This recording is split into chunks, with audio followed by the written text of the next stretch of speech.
Hello, everyone. My name is Ravi Padmanavar. I'm going to be your host for today. I'm really excited to welcome you all to this Baltimore Mulesfot Meetup. Um, Charles Lee from Mulesfot is joining us today to talk about Async API and Anypoint platform tooling support. And we're going to share our experience and what's coming up next in the roadmap. With that, and any further ado, now we're to jump into the chat to the agenda for today. As usual, we'll start with the introduction of the speakers. Once it's done, we'll move to the architectural landscape and talk about a little bit about the composability aspect of it. That's going to feed into our topic of discussion for today.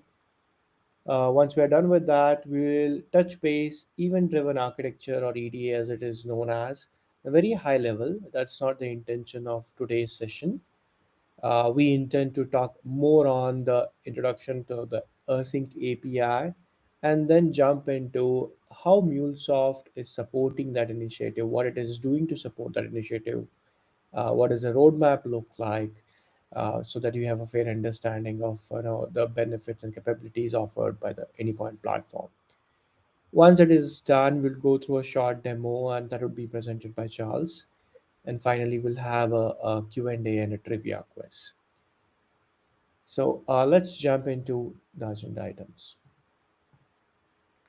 Again, as you all know, myself and the speaker are organizing this meetup in an individual capacity. We do not represent our companies here at this point of a time, solely based upon our own opinion. This presentation is strictly for the learning purpose only.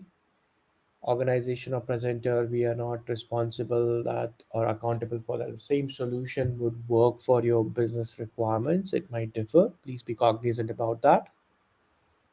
This presentation is not meant for any promotional activities as such.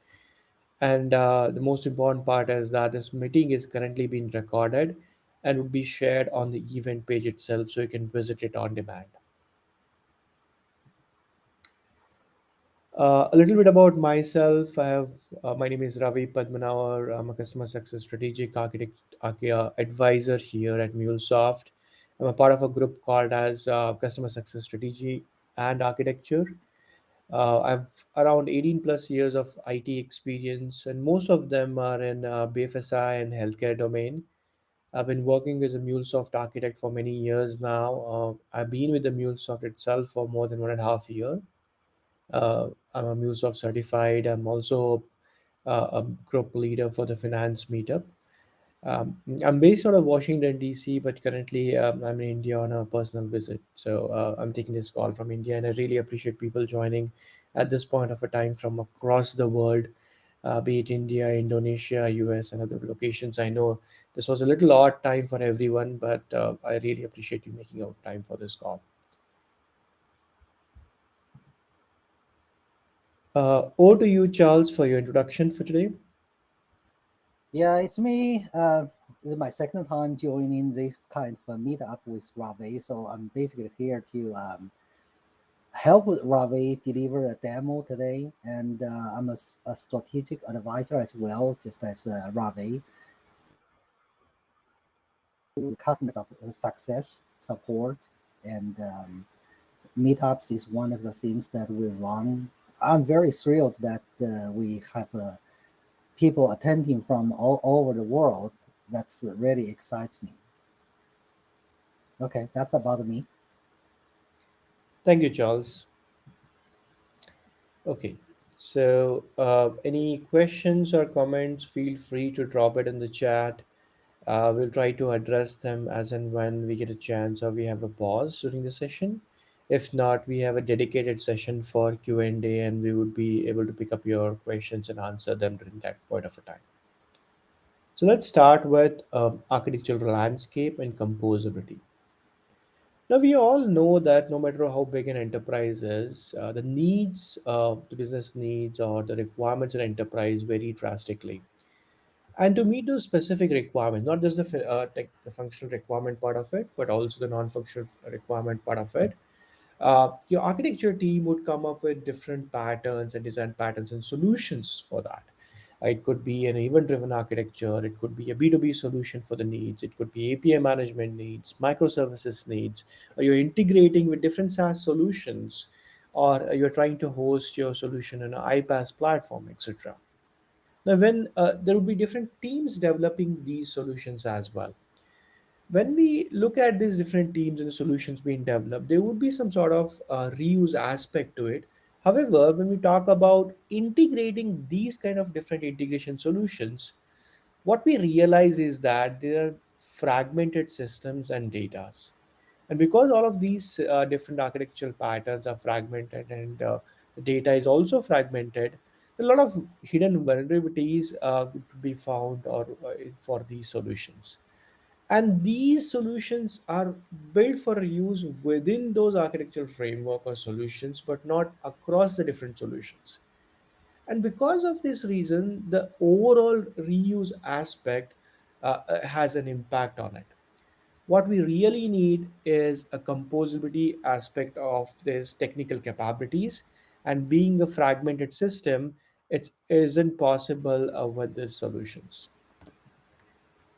To address this system of this solutions and having a improvement in the reuse aspect, where you would be able to produce as well as emphasize on the consumption of these different technical capabilities that you offer, you need a platform that supports composability. And today we are going to talk about the MuleSoft's Anypoint platforms, one aspect of it, how it improves the composability aspect, how it supports that. And the entire discussion of today would be more focused towards the event-driven architecture and how you could develop these reusable components, how the components which would allow you to be a composable enterprise where everything is a building block, no matter what kind of solution you build. And when we build an EDA based solutions, we will answer your questions about how to address the composability. So let's get started with event driven architecture, understanding about what an event driven architecture is on a very high level. Now, this picture might be quite familiar with most of you who is working in integration space for some time now. Yeah, the core concepts of event-driven architecture are that there are three main components. One is a publisher, which is nothing but an application that publishes a message or an event to a broker. Second is a broker itself, which is basically a piece of infrastructure which receives these message published by the publisher and then delivers them to whoever is interested in consuming them. Okay, whether they are available at that given point of a time, they immediately deliver it. If they are not available, they will store those messages and try to deliver it whenever they become available. This ensures that no messages are lost, and then the capacity of the publisher and consumer, or the speed at which the publishers or a consumer consumes, it does not really matter, because broker is the one that is managing those aspects as well. And finally, you have a consumer, basically the one who is really interested in knowing about the event that has occurred, so that it can take some necessary actions based upon the event, or the content of the event.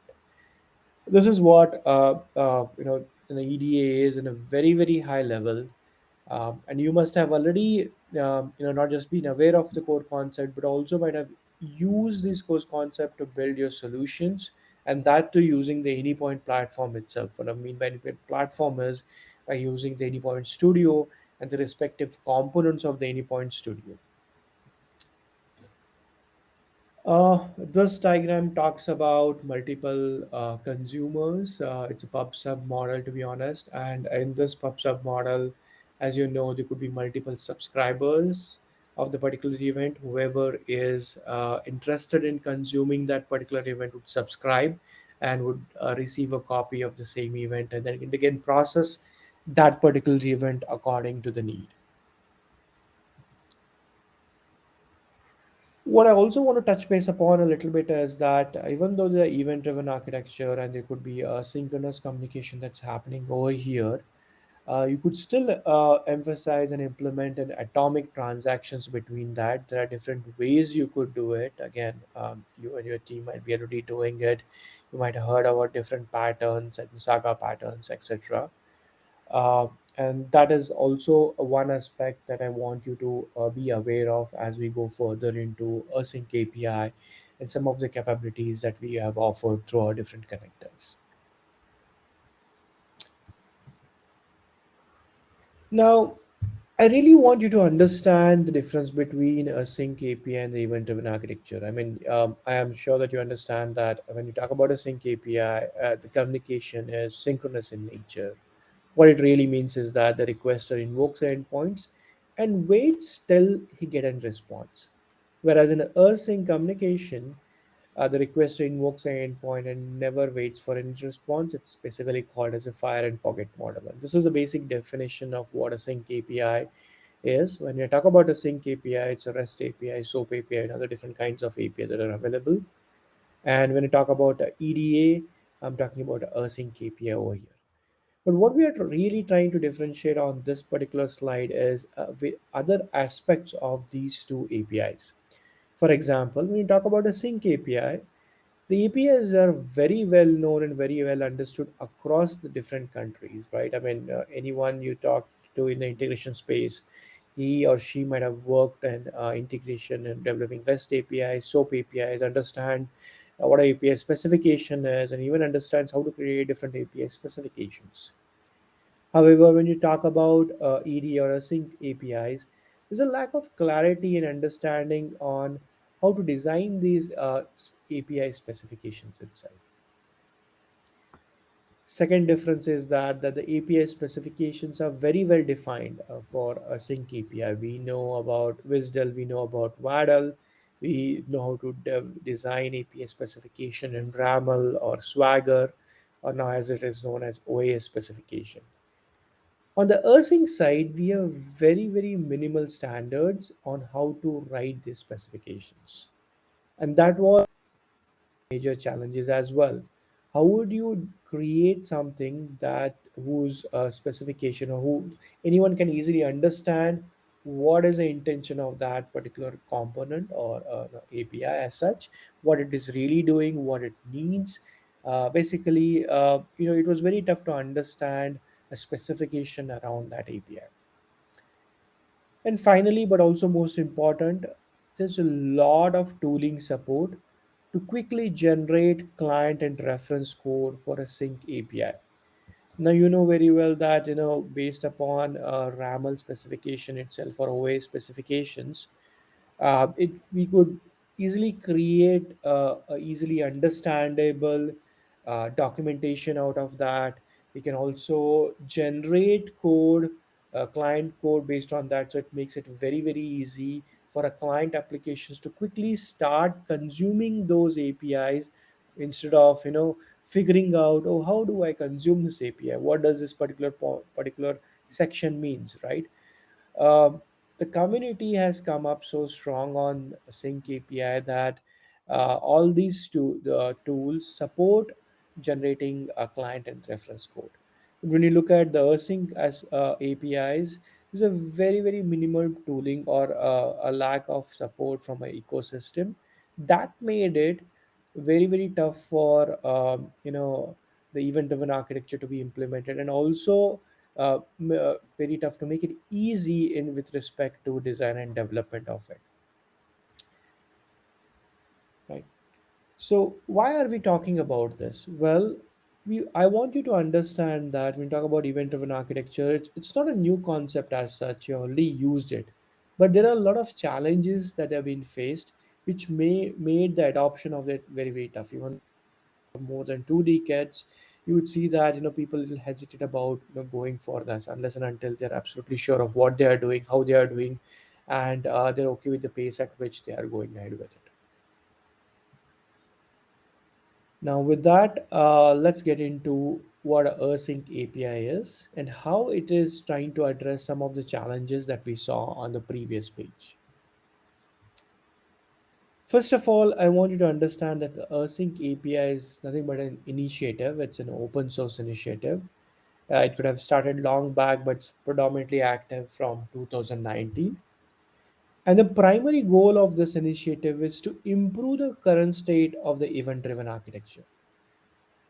What it really means is that the team it's working on the Async API wants to make it EDA as easy as it is to work with a REST API or a SOAP API. That's their predominant goal over there. If you dig deeper into that, what it really means is that they want to come up with a well-defined specification for asynchronous APIs. They want to support documentation, code generation, discovery aspect of it, and even management aspect of that.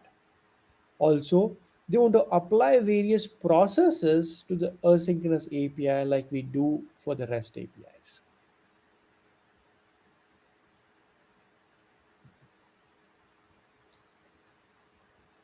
Now, let's compare between Async API and the Open API specification or OAS specification. And this slide is meant to give an idea that there's a lot of similarities between OAS specification and Async API specification.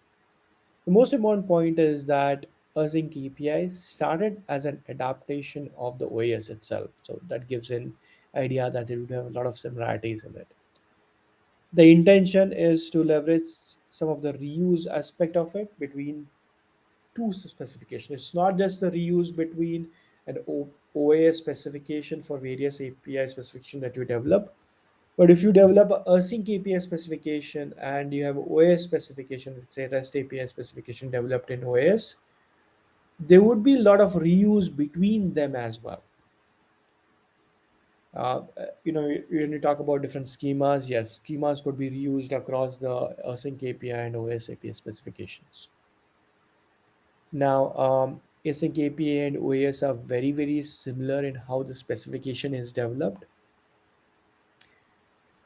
And when we talk about the real world scenarios and real world systems and the requirements, right, you may have both RESTful APIs and a mechanism to handle event needs for your requirements. And finally, you would also have an ability to share and reuse the schemas, which is going to be really, really valuable. It's going to save a lot of your time, avoid duplications, and remove any confusion between how a model should look like. Because once defined, you could reuse it across different specifications.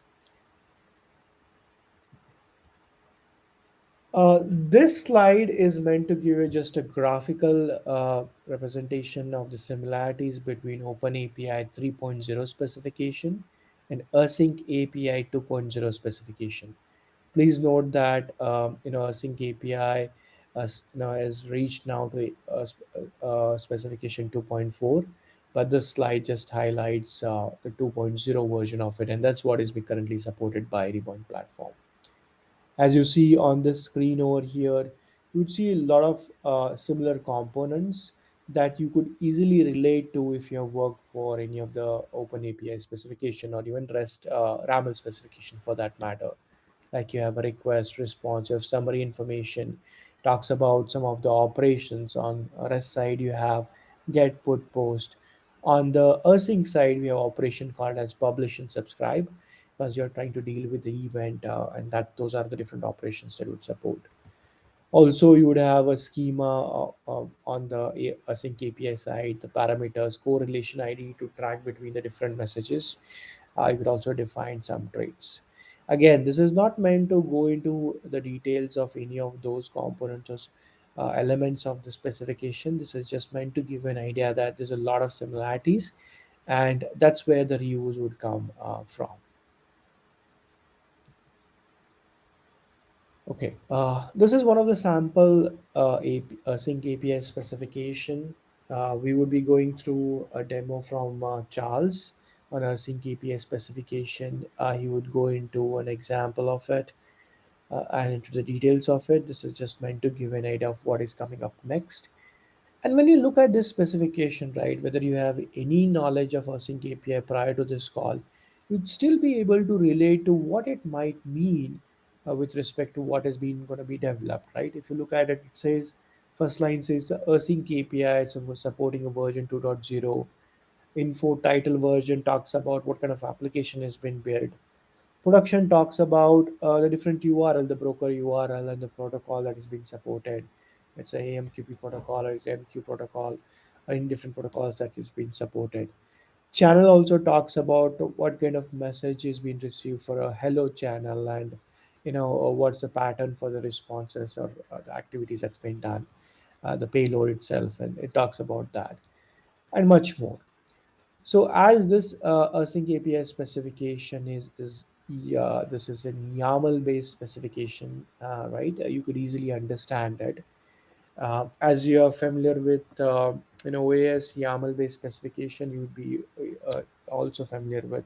It becomes very easy for you to understand async API specification, even though you might be seeing it for the very first time. Okay, now let me take a pause over here and see if you guys have any questions on the EDA or introduction to the Async API before we proceed.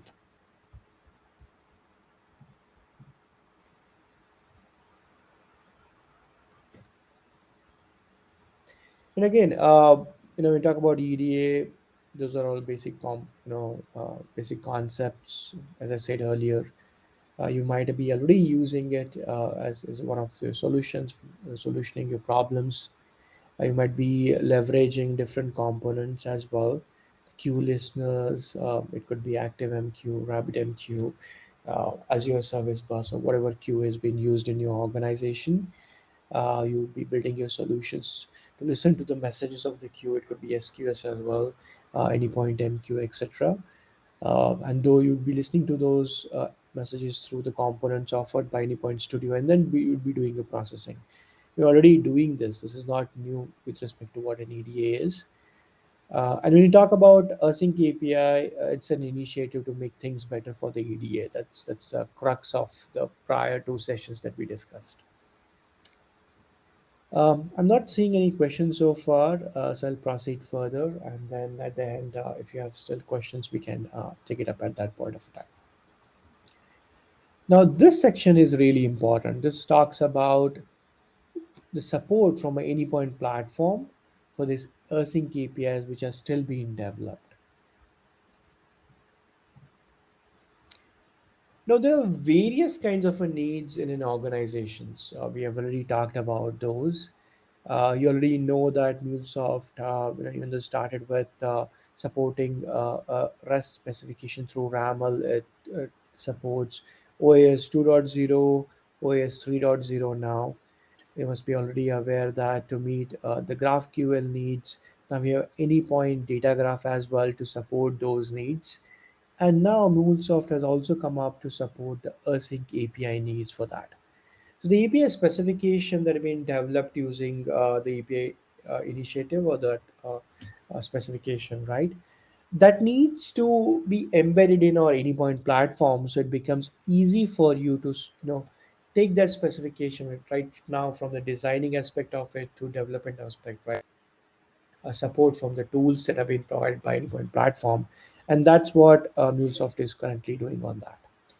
We'll know for into details once we go to the next few slides.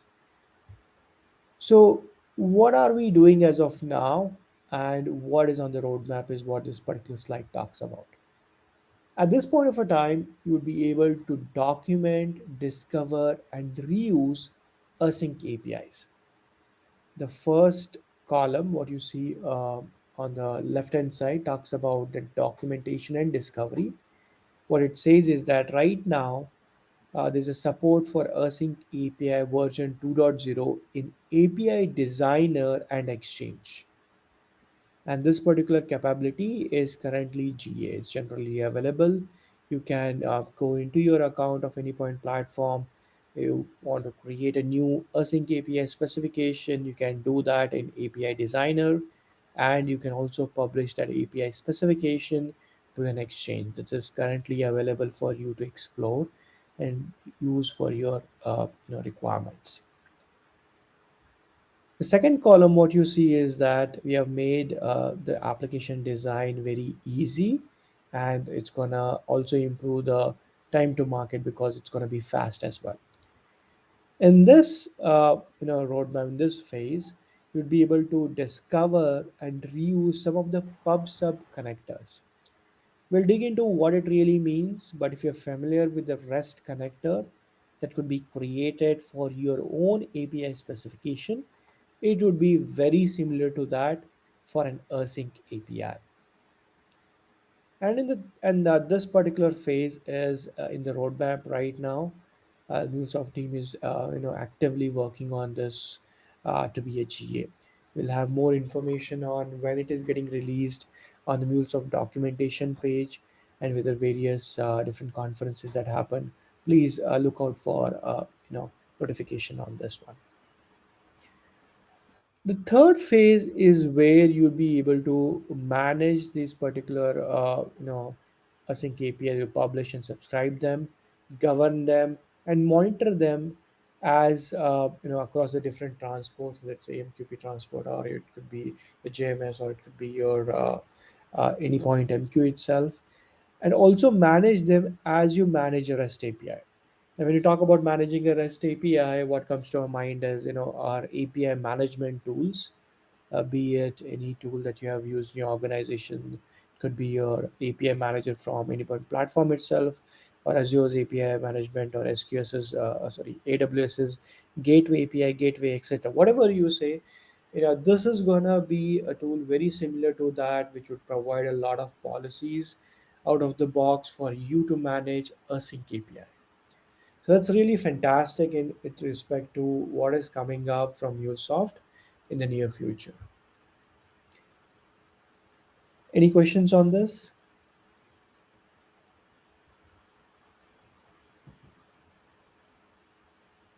Okay, so let's double click on to these three phases to really understand what is being presented as of now and what's coming up in the next a few quarters or so. You'll be able to design a async API in API Designer. It would be an available feature, just like in REST API, RAM specification or OS specification. It would have an auto suggest feature, auto complete feature. It also validate what you're typing is it's adhering to the syntax or not. Right now, as you see on the screenshot that's being presented, the sample async API specification has been created. You see that the bottom you have some suggestions. Some of the sections were auto completed as well, and you could create different schemas as we talked about in prior slides, and they could be reused across other async APIs and even on the other OAS specifications. Once an design is completed, you would be able to publish this async API specification to the exchange so that different consumers within your exchange or outside your exchange can discover and reuse these evented processes. I firmly believe that first thing is that the evented processes could also be heavily reused across the organization. You could have an orchestrations of the different evented APIs or evented processes. And also, when you talk about an evented processes, I want you to clearly understand that, even though it is the primary source of trigger for be an event, you would also be able to have an API-led approach embedded as a part of the evented approach as well. So let's say in the evented process, you do some notification, you do some, auditing aspect of it, or some history tracking, or calling some of the APIs to um, get the data, etc. All of those could be a part of your API-led architecture, and these would two would go hand in hand. When you publish it to the Anypoint exchange, you'd be able to search these APIs, you'd be able to consume these docs, and also discover various brokers exposing these APIs. When you talk about the brokers, right, these are just nothing but your queues, the message queues that you have created, that's on which you'll be receiving the messages once consumers start sending them. Uh, I would like you to look at the screenshot that's presented over there, and on the right hand side, you see the different um, instances of an API. Right, on REST API, you would see different instances of it, where you say this is for dev, QA, production URL, etc. Similarly, for Async API, what you'll be able to see is that what are the different brokers that have been supported, and each of the broker would be tied with a different environment as such. gives a clear understanding that what is available at any given point of a time for a specific API specification. Now, let's talk about what you can would be able to develop as of today using the Anypoint Studios out of the box connectors. Now, you might have used one of more of these components. These are connectivity options already exist. You can use Kafka, IBM MQ, Azure Service Bus Connector, Amazon SQS, Google PubSub, Solace, JMS, VMs, and many others are already available as a part of the out-of-the-box connectors for you to use and build your, event-driven architecture around that. This is nothing new. You also have a support to for the distributed transactions. You could, the connectors that supporting distributed transactions are JMS, IBM MQ, VM databases, etc. These through this you can ensure that it's an atomic transaction, either it completely succeeds or fails, and the state is is not compromised using when you're using these connectors. So what is coming up in the future is that a simplified app design through a drag and drop feature of the PubSub methods that have been created. As I was emphasizing earlier, if you're aware of the REST connector for the APIs that you have developed, you could see that REST connector, REST API in the, you can add it as a module, and then you see those respective operations. Let's say you have account API, and you have created different endpoints over there for to create an account, update an account, delete an account. Those three different operations, you could see it on the right hand side in the mule palette. Similarly, for an Async API, that capability would be provided. The other capabilities would be that you would be able to scaffold the source or destination connector from an API specification. When you talk about the scaffolding part of it, think of it as API kit router capability provided for Async API. You would be able to reuse any of these Async API on different protocols using the PubSub contracts that you have built. And you would be also able to leverage the metadata such as event schema for staff faster development in the studio. Again, this if you can easily relate to the REST API, we already have that AI/ML inbuilt for you to quickly build your transformations. Same capability would be provided, and this time you would be sourcing the data from the schemas that have been created in your Async APIs. Please note that this is part of the phase two and the future scope. Next, you'd be able to manage the brokers. Now, there are different kinds of brokers as listed on the top right corner of the image. All of those, you'd be able to manage it. That capability is coming up. You'll be able to register those brokers, reuse those brokers, and this is what is going to drive the reuse and consistency across your infrastructure needs, right? Uh, you don't want to go to some other platform and then manage that specific broker, whether it is starting, stopping, or looking at the details of it, etc. You would like the same unified platform to help you with all sort of your needs.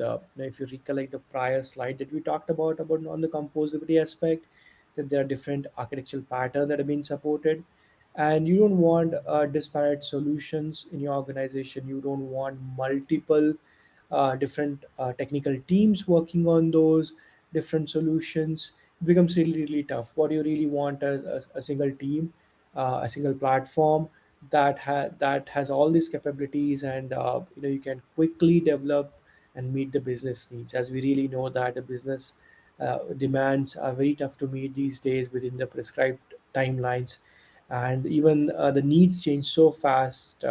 Becomes really tough, and having this unified platform and able to manage those is what is really needed when you look for any integration solution. This is also a part of the future scope. You'll be able to manage the traffic to the Async API, and this is where it gets into the management aspect of the Async API. You'll be able to use some of the policies available that be provided, starting with the quality of the service. You know what a quality of the service is there, and this is really really important, more important than the RESTful APIs, I would say. asynchronous APIs. Why? Because we all know that the speed at which a producer might be producing these events and the ability for a consumer to consume this event could drastically be different. And that was one of the primary reason that this architecture came into picture, that the consumer and producer don't have to be available at all given point of a time. They need to not meet the exact requirement needs of both of them, because broker is the one that would manage and handle those events if one or two consumers are not available. And that is where the quality of service policy would come in picture. This would be able to slow down the consumer, address this slow consumer fast producer paradigm. You would throttle some of the topic. You would be able to put the rate limiting. Imagine that you have exposed these APIs to your consumers, be it within the organization, outside the organization, and you have built this infrastructure to support a certain aspect of the NFRs. You would definitely need some QoS policies to ensure that the consumers are not just bombarding you with millions of events, uh, and crashing your underlying system. So you'd be able to throttle those or put rate limiting on that, and that capability would be provided as well. Again, one of the most important aspect is that you need an ability to secure anything that you built in an organization. It doesn't matter whether it's REST API, SOAP APIs, anything. No matter what it is, you need to secure that particular portion, because security is everyone's responsibility. Every component has to ensure that's secure. Um, and Async API is no different. You'd be able to define what events are allowed for the channel, particular challenge, define which producer or consumer can consume those events, and define who has access to the channels. And this would allow you to ensure that your integrations are safe. Note that you don't want these kind of security aspect embedded inside your solution itself, right now if you look at the solution that you might have built, you might have a security component developed to ensure that whoever is calling that is a valid request. You validate that it's a valid request, from where it is coming from, etc. You don't have to do it anymore. Again, this is a separation of concern aspect which should be handled in a different tool. API management tools are the right place to manage the security aspect of any API that you build, async or sync, and that is what it would be provided as a capability for you in the future, that you'll be able to secure and manage your APIs, async APIs. Okay, I know I went really fast on all these concepts, what is coming up, what is really available at this given point of a time. I hope you had a fair idea on that. If you have any questions on that, feel free to drop in the chat, and we'll take it up at the end. But for now, it's time for a Sync API demo by Charles. Over to you, Charles. Okay, let me share my screen. I can't share my screen, it's disabled. Okay, I can do it now.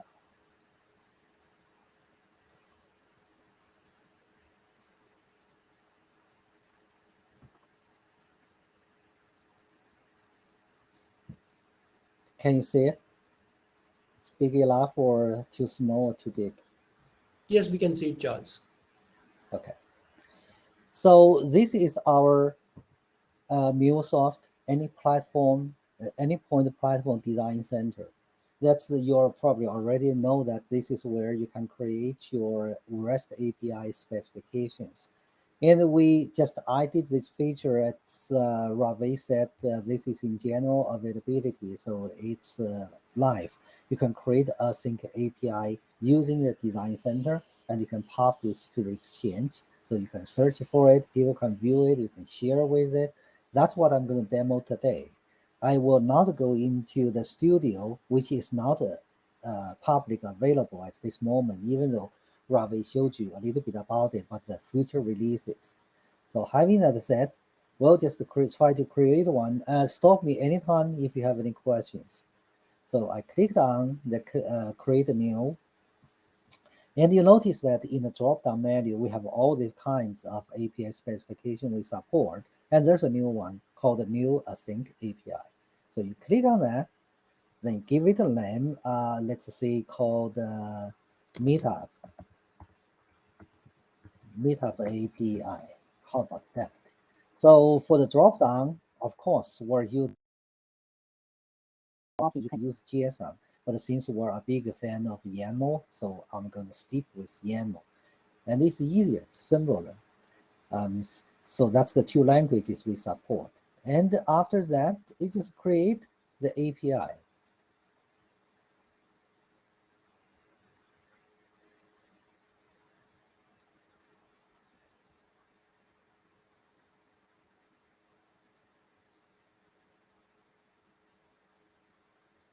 See, it provides you the skeleton, a little bit of what's the initial contents that you must have. And start from there, you're going to start typing it. For example, Rob, we talk about those hints or tips when you type it. If I type channel, see, it pops up. So you can just click on it. And notice at the bottom, it also gives you suggestions and hints that what you are supposed you can choose from. Be honestly, I find it's not that kind of a robust at this moment. For example, I would expect it me to show me more than that. Um, See, the weird thing is that it comes up now. Okay, anyway, so it gives you templates, but blah, blah, blah, blah, other things you can go up. To cheat, I don't want to spend too much time typing. I'm going to just paste in the specification. So this is the channel specification. And this is about symbol trade API. And you can see that from the right-hand side. The designer immediately recognizes this is a Sync API and parse it accordingly. So you have an API, then I specify the two channels. One is to book a trade. So this API is about you publish your book title to trade for it, and then you wait for an answer. Which you subscribe to the topic, and you get an answer if the book is in fact traded with someone. So that's what it does. Very simple. To go into this language details, this is all about the Async API specification 2.0. If you want to learn more, and you can actually go to their website. They have all examples, language specifications, since that's not in our scope, and we are just trying to illustrate how MuleSoft support it. That's how it is. I wish in the future release that we're going to have some graphical ways to define it as a wizard, for example. But for now, I noticed that typing the API specification is the only way to actually write it. And the good thing is that you can actually immediately try to test it. For example, you say, hey, let me see how it looks like. It actually is going to show you, for example, simulate some post. But this one, because I don't have, it requires a GMS word specifies.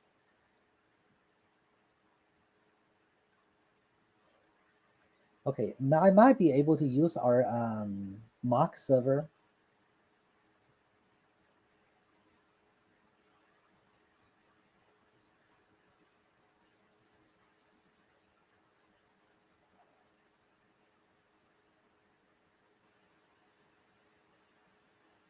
Yeah, I saw it somewhere. I can use the mock server. Go to that one of the Somewhere. endpoint Huh? publishing. Go to the endpoint, click on that, click on book trade. Yeah, that one. So this one, you see, I think this is a limitation at the moment because I really don't have a back-end server to support this specification. As Ravi earlier mentioned, emphasized that currently the first release one is to support the specification and publish to Exchange. So really there is not a working way to test it, for example, then because you have to have a client, you have to type in my book title, those kind of things. And I don't see that. So, but at least we have the specification complete. Thing maybe I can show is now looks everything good. And there's no error. But if you have an error, it's going to actually show you.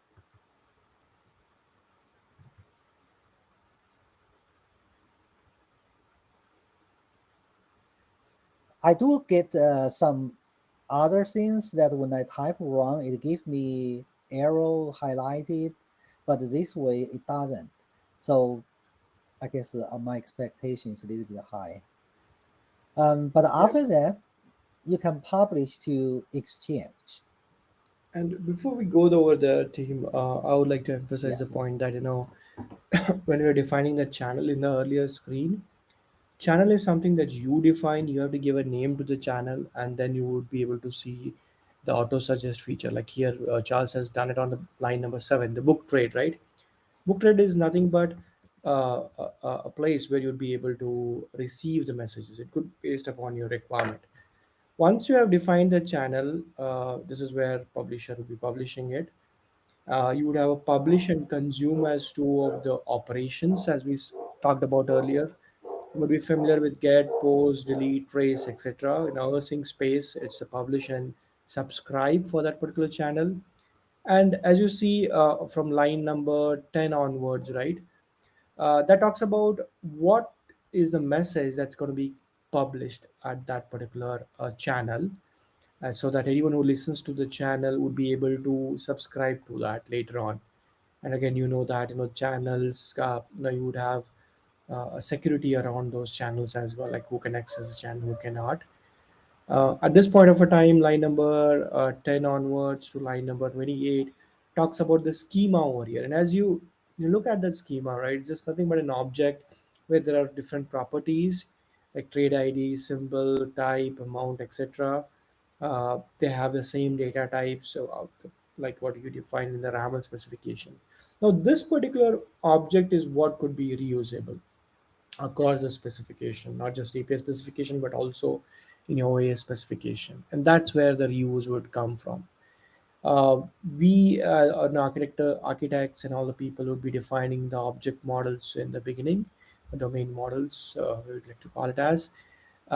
They would be able to define one and share it across the enterprise, and everyone can just reuse that part.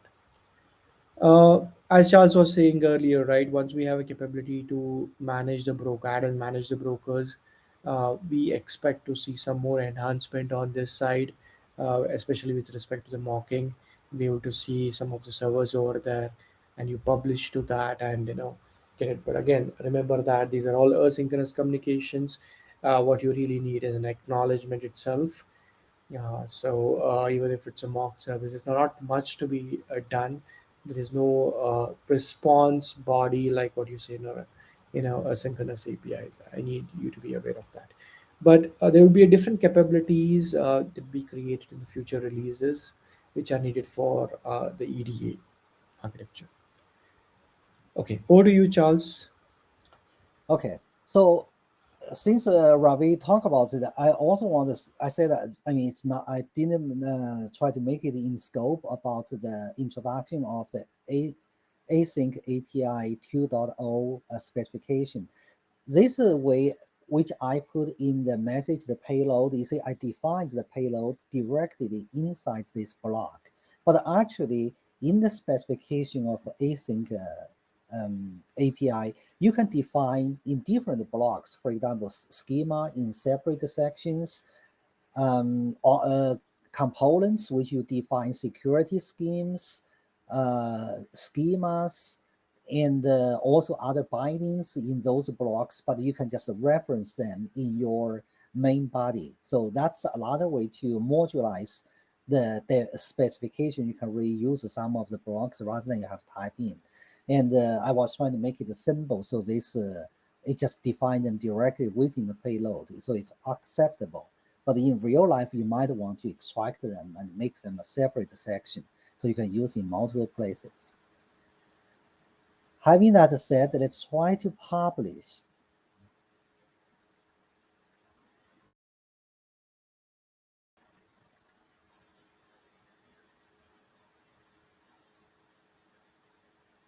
Okay, first of all, you give it a version, always a good practice. And not stable yet. I don't think it's stable. So let's choose development.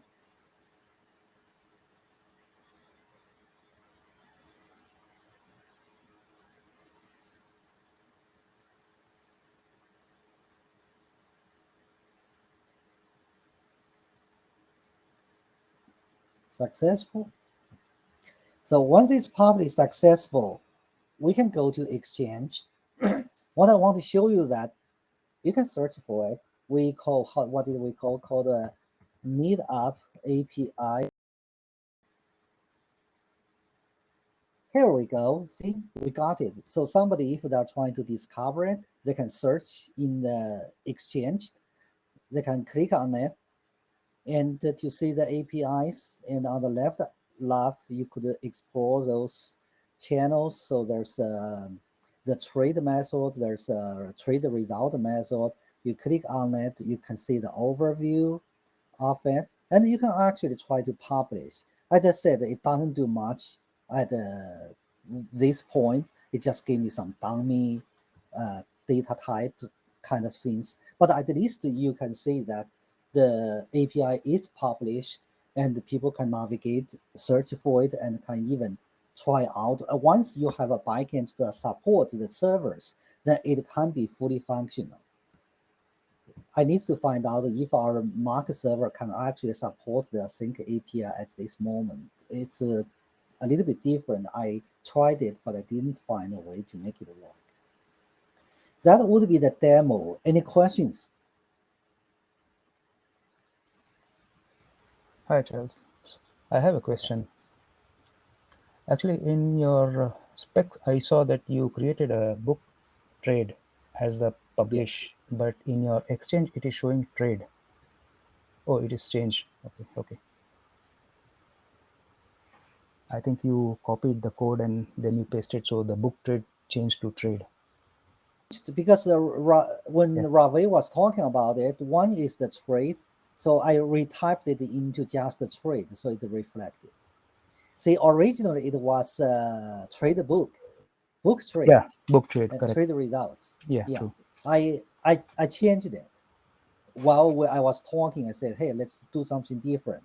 So that's why I changed this to trade.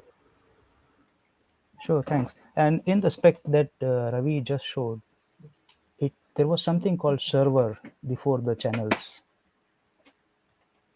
Not in Correct. your I code. Yeah, Yes, that we're going to, for example, let me show you some examples from the Async API website. You could also define, they have a hello world example. Then what they actually defined is in the channel. You see what's so this is a simple one, as I did, which is very simple, doesn't have that. A more complicated one, this one. This one defines the yeah, servers. yeah, What yeah. what so yeah, if you want to understand these details, you will probably have to read the Async API. What the server define in this API specification is to tie the API to a specific backend server. So in the future, for example, we envision if you have a GMS server in your enterprise environment, once you register with MuleSoft, so that MuleSoft would give it a name, a URL. If let's say it's called gms dot dev dot mycompany.com, something like that. So when you design your specific async API spec, you could use the URL of that registered URL to actually access it. Right. Think of it as Okay, thanks. base URL in a RAML specification, right? Yeah. It tells you what endpoint it is where it need to be hit for different environments. You can use those base parameters as well. Similar to that, server a messaging solution endpoint on which you would be able to submit these messages, and then it will act on it. Whoever is consuming those. Sure. Thanks for the answers. Thank you. Sure. Okay. So, any other question before we proceed? I take that as no. Charles, can you Ravi, please? I have one thing. Sure, go ahead. See, we are defining servers, right? In the like async specification, like, uh, is it fine if we directly define channels without specifying the servers? Like, why I'm asking, like, see, without a server or without a particular source, how we would be pushing a message to that particular source? So one thing I really need to you to understand is this is a specification, and when you talk about any sort of specification, it is meant to be circulated between your teams to have a common understanding of what is being developed, right? Yeah, Being architected, handing it over to a developer, or your organization handing it over to the external entity that's consuming this. That's point number one. Second is that we want you to help out in building some of the code and saving your time and effort. That's the tooling part of it. So now the specification that will be created, Anypoint Studio, you'll be able to take that specification, the scaffold onto it, build those dummy flows out of it. So it saves you time and it will be uniform across your integrations for async needs, etc. Server is one such component. Okay.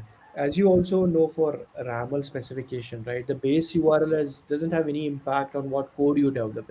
yeah, That's separated from it. It is meant to provide some documentation, so whoever goes to discover it would understand more about your specification, understand about where the server is hosted, get detail whether it's a AMQP server, JMS server, or some other sort of server, protocol it supports, etc. At this given point of a time. But even again, please understand that API, Async API is also in a very new state or latent state. It's being developed. More enhancements are happening to the specification itself. But what really matters is what tooling support we provide. I don't think there would be ever a point that we would integrate, take that server information beyond the documentation purpose. That's what I feel. I might be entirely wrong on that. What we would be doing on the studio side later on is more towards a channel, the defining a channel, whether it's subscribe or not, taking those message and ensuring that we are able to use that metadata and do the auto mapping. Those aspects would be heavily consumed in the studio and help you with the faster development. Yeah, I want to add to Ravi said. This is a very good point. Is that why there's a difference? The Async API specification is a standalone open source specification. It had nothing to do with MuleSoft for any particular reason. So its goal is to address, provide an abstract interface specification for all those kind of pub and sub messaging systems brokers. So that's why, in order for the specification to run in a runtime environment, it has to have a binding to a specific server. Otherwise, it cannot run. But here in MuleSoft Design Center, our purpose is to, I would say, create a section of the Async API. And by design, I don't think we should include the server definitions in it because that should be abstract. Only when you create an incidence and you bind to this API, that's where you're going to, and we call it when you register, after you register your broker, and then you're going to have the information of the actual working broker, and you can create an incidence and bind it to this API. That time in the background, in the runtime, MuleSoft should inject those bindings into the specification file for runtime purposes. But in the API definition space, those information is irrelevant because you are not going to call the broker GMS server or MQ server directly. Yeah, thanks for that, Charles. Okay, so I know we're almost over the time, and I have a few more section to cover. So I'm gonna share my screen and try to go to the next one. So, Charles, if you can stop sharing, I'd really appreciate that. Okay, I have to stop.